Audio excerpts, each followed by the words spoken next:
The 2025 World Championship has just begun, and it opened with a banger series with the World Champions T1 up against IG, one of China's most famous teams. And in Game 1, it was a banger.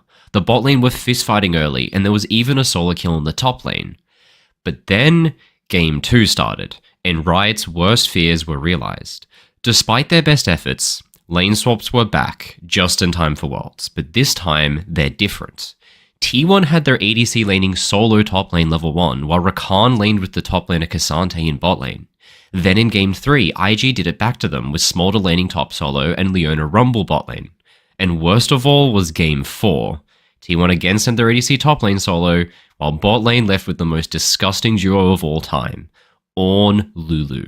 So what the hell is happening here? Well, lane swaps aren't a new thing, and Riot has done everything they could to prevent them for years now. They started by making top towers take reduced damage early, going as extreme as to make top tower take 85% less damage in the patch just before last year's World Championship. Yet pro teams still did level 1 lane swaps last year at Worlds in over half of the games played in the tournament.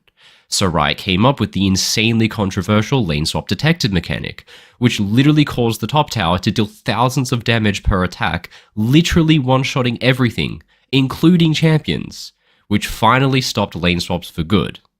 Yet here we are, at yet another World Championships with teams doing lane swaps yet again, despite Riot taking the most drastic measures to stop it. But this time, it's different. This version of lane swap strategy the pro teams are using is different to anything we've ever seen before. It utilizes flaws in the lane swap prevention mechanics that Riot implemented. It takes advantage of the game's catch-up mechanics, and interestingly, it will likely become a much more common occurrence this World Championship because of the new fearless draft system that was implemented. So let's break down exactly what is going on here. What is this new lane swap strategy? How does it work? Why do teams do it? And why is it one of the most genius strategies ever invented in League's history? All of that will be answered in this video, but first, I've got something really cool I gotta talk to you guys about. Guys, I think I finally made it as a YouTuber with this one, because this video is sponsored by Raid Shadow Legends. Raid Shadow Legends is partnering with Paramount to bring the most radical crossover, Leonardo, Donatello, Raphael, Michelangelo, April, and Shredder to the game as legendary champions, so you can live out your nostalgic childhood fantasies. So thanks to Polarium for sponsoring this video, and again a special thanks to Paramount as well. Now, I grew up watching the Ninja Turtles. As a kid, I loved Michelangelo, for a very simple fact. My favorite color is orange, which is probably a pretty inspiring fact with the branding colors for this YouTube channel. Well, now you can recruit him in-game. Until November 21st, you can get your hands on champions, first starting with Michelangelo. Just log in for the first 7 days and you'll unlock this legendary turtle who spreads debuffs, taunts enemies with trash talk, and dodges their attacks. Plus, you can fuse Donatello, a top support who heals allies and reduces cooldowns, summon Leonardo, Raphael, April, and Shredder through the limited time event, and challenge Shredder in the event dungeon to earn the exclusive Chronophage gear set. Right now, you can collect all 6 Teenage Mutant Ninja Turtle champions to unlock the special bonus rewards, so head on down now and follow my link in the video description below or in the pinned comment. And as a small bonus for you, you can use the promo code UDKING to unlock the ultimate Deathknight or any of these other legendary promo codes as well. And again, thank you so much to Raid Shadow Legends for supporting me in making this video. Alright, so what's up with these lane swaps? Well, the first reason for doing them is the boring one that most people already know about. Lane swaps are a way to avoid a difficult lane matchup. In Game 2, Keria is playing Rakan into Caitlyn Karma. This matchup is so bad for Rakan that if my coach drafted me this in a scrim, I would refuse to play until we did a redraft. It is truly unplayable in the early levels. So T1 elects to go for a lane swap, putting their ADC Misfortune top lane and laning Rakan with K'Sante bot together. But how is this an improvement?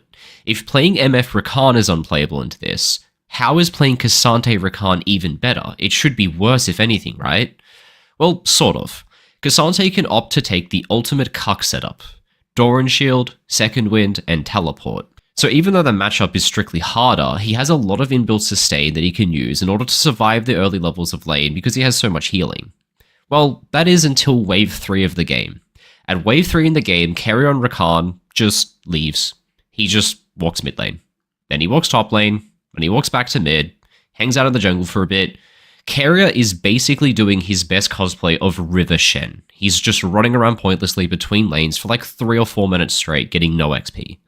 Meanwhile, this poor K'Sante is just getting absolutely destroyed 2v1 for like 5 minutes straight. At 5 minutes into the game, He's down 3 turret plates and 20 CS, and T1 has traded literally nothing. But this is what T1 wants, because K'Sante is getting solo XP, and so is the Misfortune alone in top lane. You see, the main idea behind these lane swaps is to essentially have 3 solo lanes, with all of your carries benefiting from solo XP, since no one has to share with the support. No game better describes this than Game 3.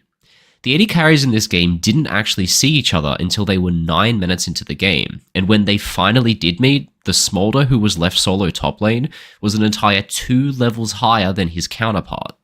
All of this despite the fact that Yunara had 5 kills worth of bonus XP over him, yet he still managed to outlevel her twice.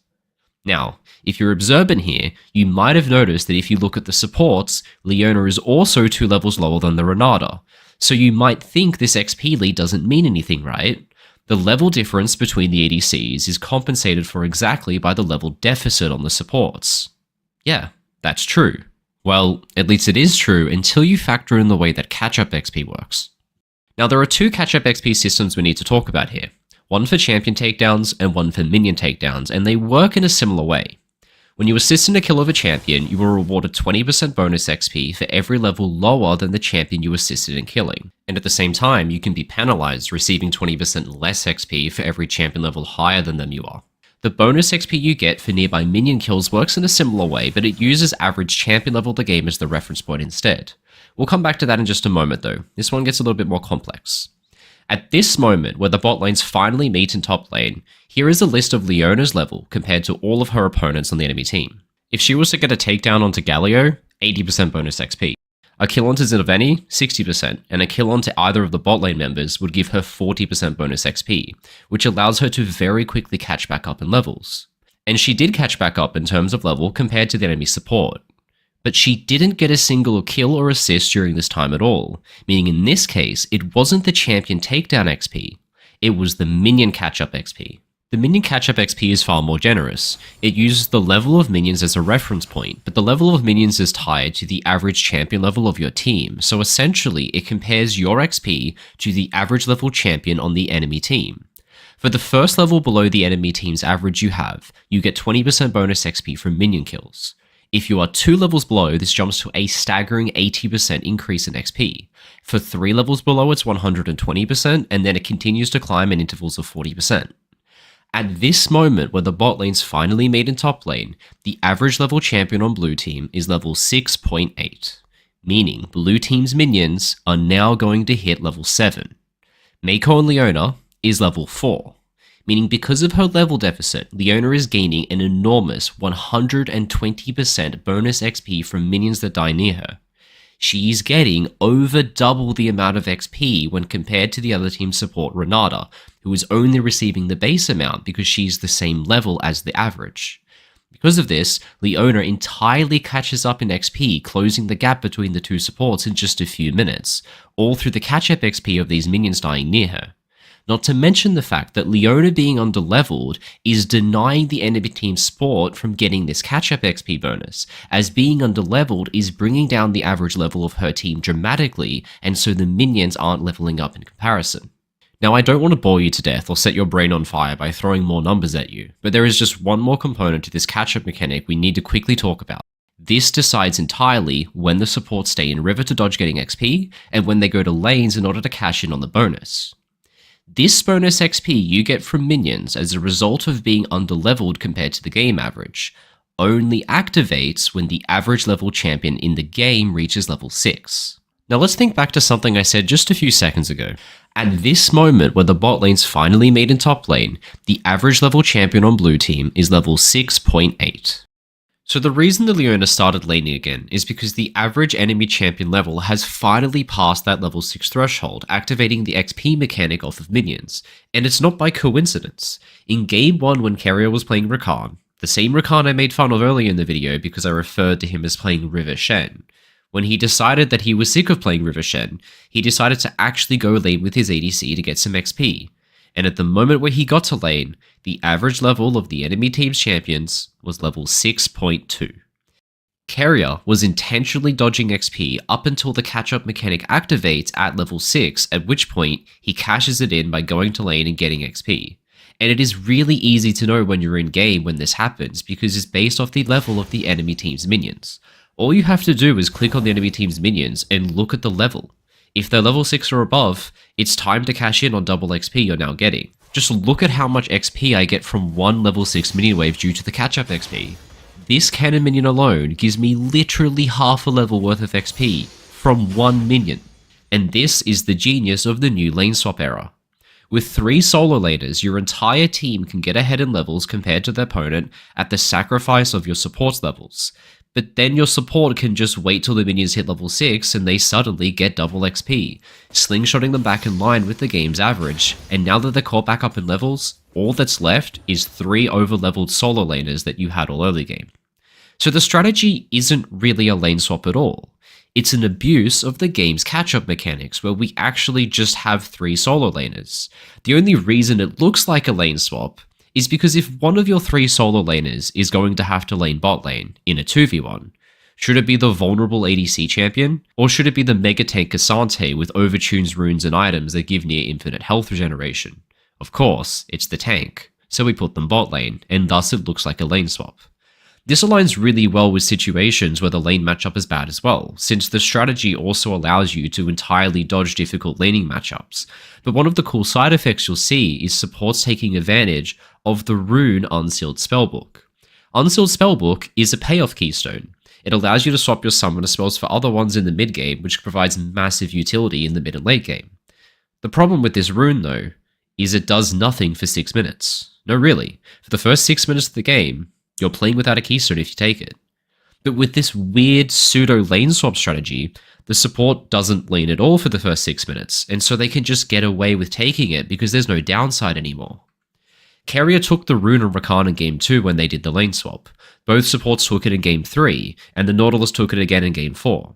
Okay, so we know how this works now, but let's talk about the exact execution of how it's done so you can track it when you watch the games. Okay, so usually the support starts by laning bot lane until they can get level 2. That way they can unlock enough abilities to become actually useful before they run around like a maniac. After 2 wave, once they get level 2, it's time to leave bot lane and get outside of XP range so that their teammates can get their solo XP. This is when they usually start roaming to mid. Now the lane swap detector mechanic we talked about earlier in the video deactivates in mid lane earlier than it does in top lane. In top lane, it's active until 4 minutes in, whilst in mid lane, it's deactivated once the clock hits 2 minutes 15. 2 minutes 15 is the 3rd wave of the game, so most of the time you're going to see the support rock up mid lane to gank just after this 2 minutes 15 timer, because the lane swap detector mechanic is deactivated in mid lane now. Now if you're a support and you just got your level 2 and now it's time to go hang out in the river, well, you can't gank top lane because the lane swap detector mechanic is still active there. And you can't gank bot lane because it would just be a 2v2, which is not likely to be a winning fight for you. You're literally level 2. That means that the only place that you can really gank is going to be mid lane. So that's what they do. Supports sit in the river, close to mid, and just repeatedly gank mid over and over between the timers of 2 minutes 15 and 4 minutes because it's the only lane they can enter. Once 4 minutes hits though, you can now go top lane without triggering the lane swap detected in that lane as well. So supports will start ganking top lane too. They then repeatedly run up and down the river, repeatedly ganking mid and top, all the way up until the minions hit level 6. When they see the minions hit level 6, they can finally begin playing the game normally again, focusing on XP for a few more minutes until they can catch back up in levels now that they've got that bonus active. Love it or hate it, this strategy is going to become more common at this World Championship as well, all because of everyone's favourite new feature, Fearless Draft. Fearless Draft is essentially a rule set used in multi-game series where any champion that has been played in previous games of the series cannot be picked in future matches. It's an awesome rule set that massively diversifies the roster of champions we will see because we can't get repeats. But it can also create situations where lane matchups are impossible to navigate. Just look at Game 4's draft. IG blind picks Nautilus on 3 and then bans 4 supports on top of it. And on top of that, there are another 6 supports that cannot be picked because they've already been played in the series. So including the Nautilus pick, there are now 11 support champions that cannot be played, and we have to find a counter pick to Nautilus. Okay, so what are the Nautilus counters? Leona, banned. Alistar, banned. Braum, banned. Renata, banned. Bard, banned. Jesus Christ, there's nothing left. The only champion I could think that is playable here would be Taric, but that champion just kind of sucks. So T1 pick Lulu instead. If you've ever played Lulu into a Hawk support, you'll know that the matchup sucks. It's not a problem though, because guess what? T1 sends their AD carry top lane level 1. Lulu lanes bot for 2 waves until level 2, and then she runs around the map like a psychopath for the next 5 minutes, completely avoiding the impossible to play matchup she just had to pick herself into. So like it or not, as we go deeper into this World Championship, and we get more 5-game sets coming up on finals, we're going to see a whole lot more of these crazy level 2 supports running around the map like idiots, taking advantage of this incredible new strategies that pro teams have just cooked up. Now a final thank you to Raid Shadow Legends for sponsoring the video, and remember to head down to the video description in order to check out this awesome Ninja Turtle event that they've just dropped. Thanks for watching, if you enjoyed go subscribe to my channel, and I'll see you guys in the next one.